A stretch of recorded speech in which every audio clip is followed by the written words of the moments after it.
네, 여러분 안녕하세요. 용님입니다. 우리가 이제까지 배웠던 것들을 다시 한번 정리를 해봅시다. 네, 우리가 첫 번째 시간에는 우리가 하나님의 이름에 대해서 생각을 해보았죠. 그래서 우리 삼위일체, 기독교 이런 것에 대해서 배웠었는데 성자 하나님이신 예수님께서 가르쳐준 중심 사상 가장 많이 가르치셨고 가장 중요하게 가르치셨던 그것이 무엇이었죠? 바로 하나님 나라였습니다. 이 하나님 나라의 가장 큰 개념은 하나님께서 온 우주의 주인이셔서 우리를 그리고 온 우주를 다스리신다 라는 개념이었습니다. 그리고 또 하나는 하나님의 나라는 나중에 우리가 죽어서 천국에 가면 시작되는 것이 아니고 예수 그리스도의 십자가와 부활을 통해서 이미 임했고 우리는 완성될 하나님의 나라를 소망하며 살아가고 있다. 이렇게 우리가 배웠습니다. 그런데 여러분 한번 생각해 보십시오. 진지하게 한번 대답해 보세요. 여러분들이 이 땅을 살아가는 게 행복하십니까? 제가 이거를 초등학생부터 그리고 나이 먹은 성인까지 다 물어봤는데 내가 정말 이 땅에서 살아가니 너무 행복하다라고 얘기한 사람이 사실 손에 꼽습니다. 심지어 우리 뉴스를 봐도 마찬가지죠. 여러분 뉴스 보면 좋은 뉴스, 굿뉴스 있나요? 거의 끔찍하고 슬프고 아픈 그런 이야기들이 너무나 많이 있는 것을 우리는 경험적으로 알고 있습니다. 또 그뿐만 아니고 우리 옆에 있는 사람들이 매번 사람 관계 때문에 힘들어하고 또 병에 걸려서 힘들어하고 또 이런 나라의 어떤 제도 때문에 힘들어하고 이런 것도 우리가 발견하게 되죠. 그것은 무엇이냐면 우리의 삶은 이렇게 아프고 힘들고 깨져 있다고 하는 것입니다. 이 힘들고 아프고 깨진 세상의 원인을 성경은 무엇이라고 정의를 했냐면 바로 죄였습니다. 여러분 이 죄의 문제는요 개인적인 것으로 시작해서 공동체 그리고 나라 그리고 온 세계적으로 전부 다 연관이 되어 있습니다. 그런데 이 죄의 문제가 점점 심각해졌죠. 이 심각해진 그 죄가 어떻게 해결할 수 있을까? 인간이 고민했지만 그 고민을 해결할 수 없었습니다. 인간을 지으신 그 하나님이 결심을 하게 되는데 그게 바로 하나님 자신이 바로 인간이 되는 것이었습니다. 실제로 예수님은요 이 땅에 오셔서 자신을 하나님과 동일하게 말씀하셨습니다. 예를 들어 본인이 말씀하실 때는 내가 아버지의 뜻이 아니고서 내가 말하지 않겠다. 내가 말하는 것이 아버지가 하는 것이다. 라고 말을 하기도 했고 심지어 자기는 아버지의 뜻 아니면 행동하지 않는다. 이렇게 표현을 하시기도 합니다. 여러분 친구들 중에 이런 친구 있지 않나요 혹시? 야 예수님이 어딨어? 하나님이 어딨어? 보여줘봐. 그럼 내가 믿을게. 그런데 여러분 한번 생각해 보세요. 2000년 전에 예수님께서 이 땅에 오셨을 때 그 당시의 사람들은 예수님을 만났을까요? 실제적으로 만졌을까요? 실제로 예수님은 인간이 되어 오셨기 때문에 만날 수도 있었고 만질 수도 있었다는 것이죠. 지금 우리는 예수님이 눈에 보이지 않지만 그 당시의 사람들은 볼 수도 있었고 만질 수도 있었습니다. 그런데 그들이 예수님을 볼 수 있고 만질 수 있었다고 해서 예수님을 자기 인생의 주인으로 받아들였을까요? 받아들인 사람이 있고 받아들이지 않은 사람이 있습니다. 지금도 저는 마찬가지라고 생각합니다. 예수님이 눈에 보이고 안 보이고가 중요한 것이 아니고 예수님을 우리의 주인으로 받아들이느냐 받아들이지 않느냐 그 싸움이 지금도 이어지고 있다고 저는 생각하고 있습니다. 근데 이걸 다시 한번 말하면 하나님은 우리가 볼 수는 없지만 인간이 보고 만지고 느낄 수 있도록 인격적 교제를 나눌 수 있도록 하나님이 인간이 되어 오셨다라고 우리가 정리를 할 수 있겠습니다. 성경에 보면 제자들이 예수님 죽으심과 부활 이전과 이후의 모습으로 바뀌게 됩니다. 여러분 그 가장 큰 차이가 무엇일까요? 저는 예수님을 바라보는 눈, 이 관점이 바뀌었기 때문이라고 생각을 합니다. 이전에는 그냥 예수님 따라가지고 내가 좀 한몫 챙겨야겠다. 내가 좋은 관직을 얻어야겠다. 권력을 좀 누려야겠다. 이렇게 생각을 했겠지만은 이제는 예수 그리스도가 하나님께서 보내신 메시아, 그리스도이심을 깨달은 것이죠. 그러니 메시아를 보는 눈이 바뀌었으니 그들의 행동, 그들의 삶이 바뀔 수밖에 없는 것이죠. 그래서 그런 관점의 변화, 제자들이 어떻게 예수님을 바라보고 느꼈는지를 후에 적은 것이 바로 복음서라고 할 수 있겠습니다.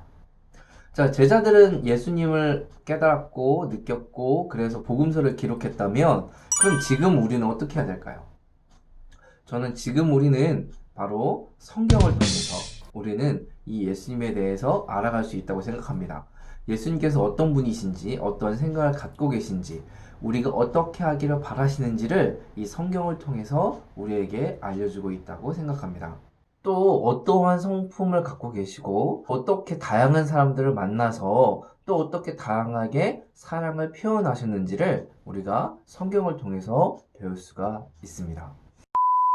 예수님께서 오신 궁극적인 목적, 우리가 죄로 인해서 하나님과 나와의 관계, 나와 나 자신과의 관계, 나와 공동체의 관계, 나와 세상과의 관계가 모두 다 끊어졌다, 단절됐다, 이렇게 얘기를 했죠. 그래서 예수님께서 오심은 나 개인의 구원이 아니고 온 우주의 회복이었습니다.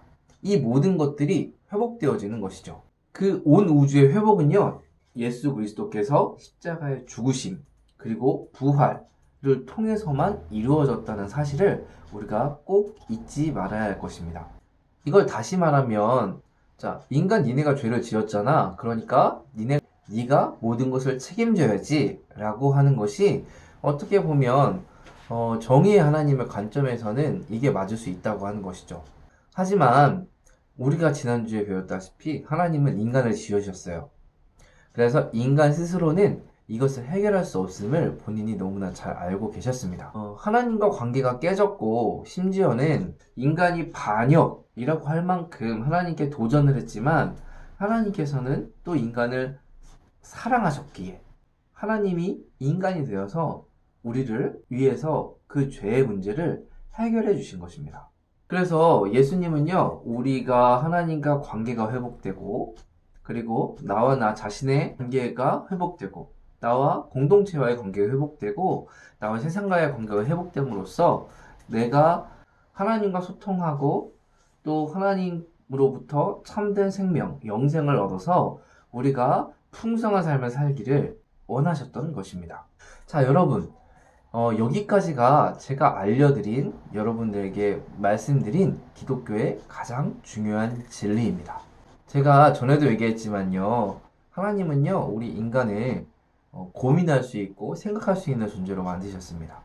그래서 여러분들이 심각하게 이야기한 내용들이 사실인지 아닌지 고민하셔야 됩니다. 이런 고민 이후에는요, 여러분들이 선택을 하셔야 됩니다. 하나님께서 우리를 만드셨기 때문에, 야, 내가 너 만들었잖아. 그러니까 내가 만든 내 마음대로 해야 돼. 내가 이렇게 정해놨어. 너 이렇게 가야 돼. 라고 얘기를 하는 게 아닙니다. 그래서 하나님은요, 우리에게 인격적 반응을 기다리십니다. 이제까지 여러분에게 지식을 가르쳐 주었다면 지금부터는 여러분들이 인격적 반응을 하시는 겁니다. 여러분들이 고민하고 여러분들이 선택하고 여러분의 선택에 대한 책임을 지는 것이죠. 그게 바로 인격입니다. 여러분, 제가 지금까지 죄에 대해서 외우라고 했었죠. 하나 더 외우셔야 돼요. 뭐냐면 믿음이라고 하는 것입니다. 자, 다 같이 한번 읽어볼까요? 자, 믿음은 내가 믿고 싶은 것을 믿는 것이 아니라 하나님께서 하신 일, 하고 계신 일, 하실 일을 받아들이는 것이다. 다시 말하면 여러분들 이제까지는 여러분들이 알던 지식이었을 수도 있어. 예수님께서 십자가 죽으시고 부활하셨대. 그걸 믿어야지 우리가 구원받는데, 우리가 그걸 믿어야지 하나님 나라의 백성이 된대. 우리가 그걸 믿어야지 우리가 참된 영생을 얻는데, 이렇게 지식으로 알았을 수도 있지만 그것을 여러분 자신의 것으로 받아들이는 것은 무엇이냐면 바로 믿음이라고 하는 것이죠. 이 믿음에는요, 네 가지가 있습니다. 미신, 맹신, 광신, 확신이 있습니다. 자, 먼저 미신은 뭐냐면 없는 것을 믿는 것이에요. 맹신은 무엇이냐면 무조건 믿는 거예요. 내가 고민하지도 않고 내가 그게 맞는지 틀린지 확인해 보지도 않고 무조건 믿는 것입니다. 광신은 뭘까요? 광신은 내가 믿고 싶은 대로 믿는 겁니다. 자, 여러분, 내가 믿고 싶은 대로 믿는다. 자, 지금 이 중심에 누가 있죠? 내가 있죠. 그렇기 때문에 당연히 죄가 되겠죠, 이거. 우리는 구원을 구원의 미신, 구원의 맹신, 구원의 광신 이렇게 부르지 않죠. 구원의 확신이라고 부릅니다. 이 확신이라고 하는 것은요, 사실에 근거해서 믿는 것입니다. 기독교적 용어로 표현하면 진리에 근거해서 믿는 것이죠. 그러니까 우리가 예수님을 믿는다는 것, 우리가 구원의 확신이 있다는 것은요, 내가 무언가를 믿고 싶어서, 내가 예수님을 믿어서 내가 구원을 받는 것이 아니고, 예수 그리스도께서 우리를 위해서 이 죄의 문제를 해결하기 위해서 십자가에 죽으셨다는 그 팩트, 이 사실 위에, 이 진리 위에 믿기 때문에 우리는 구원의 확신이라고 부르는 것입니다. 믿음은요, 우리가 선물을 받는다고 쳐봅시다. 어떤 사람이 저에게 생일 선물을 줬어요. 근데 그 사람이 너무 싫어요. 그럼 생일 선물을 받을 수도 있고, 받지 않을 수도 있죠. 받으면 어떻게 돼요? 내게 되죠. 받지 않으면 어떻게 돼요? 다시 그 사람한테 가겠죠. 자, 그래서 이 믿음은요, 나에게 주신 선물을 yes 하고 받아들이는 겁니다. 그게 믿음이에요. 그래서 하나님께 주신 그 놀라운 은혜들을 내 것으로 받아들이는 것, 그것을 우리는 믿음이라고 하는 것입니다. 내가 나의 모습을 보니, 내가 깨진 이 세상을 보니 너무나 안타깝고 아프고 슬픈 거예요. 그런 와중에 하나님께서 너 가만히 있어. 내가 너의 문제를 해결해 줄게. 라고 하는 것을 내가 감사함으로 하나님 감사합니다. 하나님이 주인이셔서 이 모든 것들을 해결해 줄 걸 제가 받아들일게요. 라고 하는 것이 바로 믿음이라고 하는 것이죠. 한 가지 제가 팁을 드리자면 이렇게 예수님을 받아들인다고 해서 갑자기 여러분들이 뿅 하고 하루아침에 변화되는 것이 아닙니다. 예수님을 믿으면 당연히 삶이 변화가 되어야 되겠죠. 하지만 하나님께서는요, 여러분들에게 한순간에 이렇게 변화된 삶을 원하지 않습니다. 여러분들에게는 이 작은 것 하나하나를 원하세요. 예를 들어 우리가 어린아이가 태어났는데 야, 너 이제 뛰어야지. 너 뭐 하고 있어? 지금 거기서 기어다닐 때야? 라고 하지 않죠. 이 어린 아기가 일어났다 넘어지고 일어났다 넘어지고 이런 상황이 반복될 때 우리는 일어났을 때 박수치면서 잘했다고 축하해 주잖아요. 여러분들 지금 적어도 고등학생이잖아요. 고등학생이면 여러분들 걷는다고 여러분들 부모님이 박수 쳐주지 않죠. 당연한 겁니다.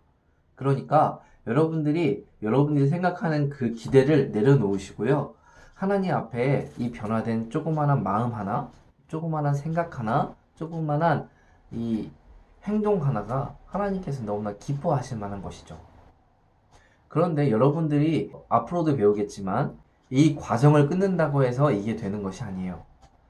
제가 말한 것처럼 제가 말씀드린 진리를 여러분에게 받아들일 때 이 과정이 시작된다고 하는 것이죠. 여러분 이제 마지막으로 제가 본 회퍼가 쓴 신도의 공동생활에 나오는 부분을 좀 함께 읽고 오늘은 마쳤으면 좋겠습니다. 너는 죄인이다. 굉장하고 대단한 죄인이다.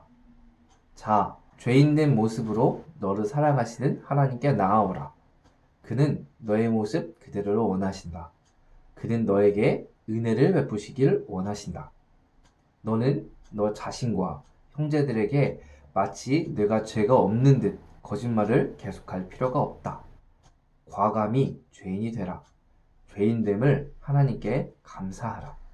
그는 죄는 미워하시지만 죄인은 사랑하신다. 여러분, 하나님께서 여러분을 사랑하십니다. 그리고 그 죄에서 돌이켜서 믿음으로 그 하나님과 관계가 회복되는 것을 더욱 기뻐하실 것입니다. 우리 함께 하나님과 더 깊은 관계로 한번 떠나보지 않으시겠습니까?